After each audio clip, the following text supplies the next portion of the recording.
Hey everybody, God bless you. Bishop Gillum here, and we're super excited about this YouTube. We want you to press subscribe here and also hit the little bell so that every time I make a video that you'll be able to be notified of what I'm going to be teaching next. I am always super excited to be able to share some truths here.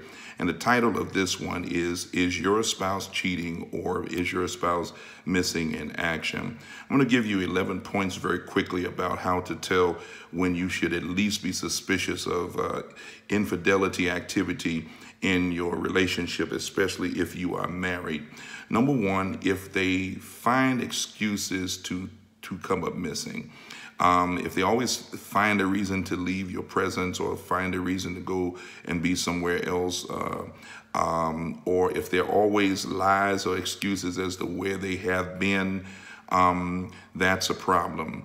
If they're too into their phone, there's going to be a problem with that, because ultimately this gives them easy access to individuals that are outside of the two of your relationships and connections. And sometimes it can be somebody right within y'all's circle of friends and connections. And because they're into their phone, it makes it pretty easy for them to be communicating, especially if they're talking. If you're talking and they're into the phone, and then all of a sudden you see them text something or receive a text and they laugh about it, and you ask them what it is, and they say, well, it's nothing. That's probably something going on, because if you're married, there shouldn't be anything that anybody's saying that you shouldn't be able to share with your spouse. After all, this individual is the primary connection in your life, is what it should be, right? All right, number three, if they seem to be emotionally detached, you're talking to them, you're communicating, you guys are out eating, and they're either into their phone or they are awkwardly detached. You're sitting there with them, they're not listening. You have to say the same thing, repeat the question to them 2 or 3 times. That could be a problem. Also, they have no concern about what concerns you. They have no concern about what concerns you. That's a situation there. That's a real intense problem, because that means they really don't care about you. One of the first ways in which you know that an individual really is into you is that they're concerned about what pleases you. And if they're not concerned about what pleases you, then it's clear they're not interested in pleasing you. So they can't have deep feelings for you. They may not want a truck to hit you, but at the same time, they do not really care as much as they should, or as much as they profess for the relationship that the two of you have. So be careful about that.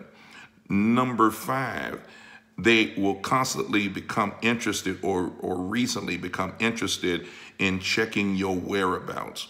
In many cases, when they find out that notice that they check and want to know your whereabouts, it's because they're doing, in many cases, what they're not supposed to be doing. And they want to know how much more time they have to do whatever it is that they're doing.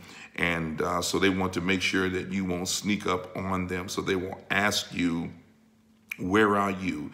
How much longer before you be here? They want to know exactly your estimated time of arrival so they can make sure that you don't slip up and have a close encounter with whoever it is that they're doing, or whoever is doing them.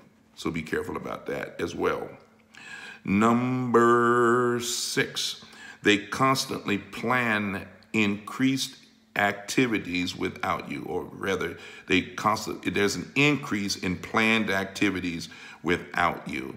And what that means is that they're in some cases, they're going to meet up with the other person. They're going to use those activities that they name as an excuse to be away from you, but really what they're doing is meeting up with other people. And chances are, and this is what you have to really be careful about, chances are those that are close to them, it could be family members, it could be girlfriends, homeboys, guys that they're close to, friends, guy friends, or it could even be their children if they're old enough to understand what's happening. These individuals know what they're doing, know what's happening, and they are helping them to conceal it, which is treachery on another level. You really, really, really should pay attention to that. How do I deal with that? Well, what you do is you wait till they give the plan and wait till they get ready to leave, and then abruptly say, I'm going with you. And if they change their plans and suddenly they no longer want to go, it's because they were surely going to meet up with someone else. So you should consider that. Number 7, they take a missing without you knowing where they are. In other words, especially, and I want to emphasize, it seems like I said this more than one time, but they sometimes are not just missing for hours, which is bad enough, but days, from several hours to days. And I don't even know if some folk that take missing for weeks. That is unacceptable behavior. And let me tell you something. If they take a missing for days, especially if they do not tell you where they are, it's because they're doing something that they definitely did not want to be caught doing. And they used this disparity or discrepancy in the information of their location to make sure that you couldn't sneak up on them and find them doing something that they were not supposed to do. And don't ever trust them, because they're probably not going to ever be doing anything trustworthy. Let's move on. Number 8, if they lied to you, if you discovered later that they lied to you about where they were or what they were doing, those are clear signs of absolute infidelity, and you need to call it what it is. And they shouldn't even make you think that there's something wrong. If they're really as serious about you as they say that they are, I want to suggest to you that they would make you know. The burden of proof is on them, especially if they already have a history of making making those kind of moves. The burden of proof is on them. They have to prove to you that you should trust them again. And if they don't prove to you, then call it what it is. You're not as important to them as they have pretended. Number 9, a special, unusual interest in their looks. Now, they're wanting to be away from you, but all of a sudden they become all dolled up, and they get their hair done on another level, makeup done on another level, or he's GQ'd or G'd up or whatever, if you know what I mean by that. He's just blinged out, and they're not trying to be around you. It's because they have a crush on somebody else. They're probably flirting with someone that you have no idea. In many cases, they're sneaking to go out with them. They're doing lunches, dinners. They're going to places, sometimes sneaking into hotels. They're doing all kind of crazy and unusual things that you would never believe. I promise you that these are the things that you need to be on the lookout for. A special, unusual interest in their looks, without it being about you or the two of you trying to draw you closer to them or themselves closer to you, is definitely about someone else. So don't fall for this trick. Number 10, they don't have businesses or anything else, but they've got more than one phone. Not all the time, but in many cases, this helps them conceal associations. Be very careful about that. They may be using this one phone to communicate with whoever they want to communicate with, and then they have one phone that you call on. Be very careful in there, especially if there's no legitimate reason why they would have that kind of, the two phones like that. Number 11, others begin to, people will catch them in public. And many times in public, they will see them, and many times they don't want to know that they're being seen. And if you keep hearing many different individuals, especially people that are not in the same circles, coming to you and telling you this person is cheating, and the people that are coming don't know each other, it's because there's something really going on. You should pay attention to that. These are warning signs, all right? Now, what should I do? What should you do about this? Let's start with number 1. I want to recommend that you pray and ask God to show you if what you're sensing is in fact true. And then brace yourself, because I believe that prayer that God answers prayer. And I believe that God, if you will ask him to give you the evidence that is necessary to prove what you sense, and if it is not true, then also prove that. And then I believe that God will clarify everything for you. I'm a firm believer in this, and I really want to emphasize that this is something that you really, really should do. Number two, you should love yourself enough to set boundaries with this relationship, because they are not going to stop unless you come to the conclusion of what's really wrong. So this brings me to my next point, which is find out what is missing. Find out what's wrong in this relationship. Why are they doing this? Now, some people, unfortunately, are just dogs. Male or female. It doesn't matter what you do. And I say so often, marriage doesn't cure lust. You're just a married, lustful person. So if this person is not disciplined enough to be able to say, I'm married and I'm not going to step across the boundaries, a lack of discipline is going to be illustrated in many ways. It'll be illustrated in not knowing how far to go with your eating.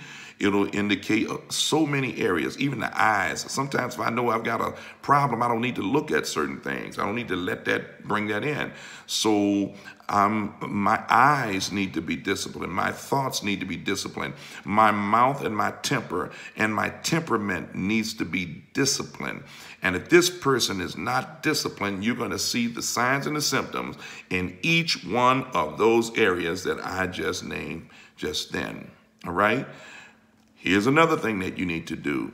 You need to respect yourself and them and accept nothing less. And if they try to offer you anything less, it might be good to walk away, because if you don't, you're going to waste your life and sometimes years on something that's never going to work, because they're not going to will themselves to make it work.